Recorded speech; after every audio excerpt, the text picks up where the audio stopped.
Praise the Lord. கர்த்தருக்கு ஸ்தோத்திரம். ஜெய் இயேசு. யோபு புத்தகத்திலிருந்து 11வது அதிகாரம் 13-14 வசனங்கள். நாம் வாழ்கின்ற இந்த பூலோக வாழ்க்கையிலே அநேக பிரகாரமான கஷ்டங்கள், துன்பங்கள், கரடுமுரடான பாதைகள், பொல்லாத மனிதர்களின் இடையூறுகள் அதெல்லாம் இருக்கும். அப்படிப்பட்ட சூழலில் நாம் எதையும் கண்டு பயப்படாமல் இறைவனையே பிடித்து கொண்டு அவருடைய விசுவாசத்திலும் நம்பிக்கையிலும் உறுதியாய் பற்றி கொண்டு அந்த தகப்பனை நோக்கி, ஆண்டவரே எனக்கு உதவி செய்யும், ஆண்டவரே நீர் இல்லை என்றால் என்னுடைய வாழ்வு இல்லை என்று அவரையே பற்றி கொண்டு அவரையே ஜெபித்து கொண்டிருக்கும் பொழுது கடவுள் நம்முடைய வாழ்க்கையிலே பெரிய காரியங்களை செய்வார், பெரிய அற்புதத்தை செய்வார்.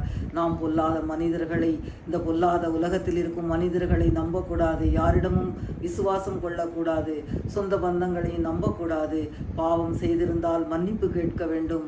ஆண்டவரிடம் நிச்சயமாக நம்மளை மன்னிப்பார். நாம் அவரிடம் திரும்பி செல்ல வேண்டும். நம்முடைய வாழ்க்கையை நாம் பரிசுத்தமாய் காத்து கொண்டு அவரோடு ஜெபத்தில் ஐக்கியமாய் இருக்க வேண்டும். ஆமேன். God bless you. Like, share, subscribe பண்ணுங்க.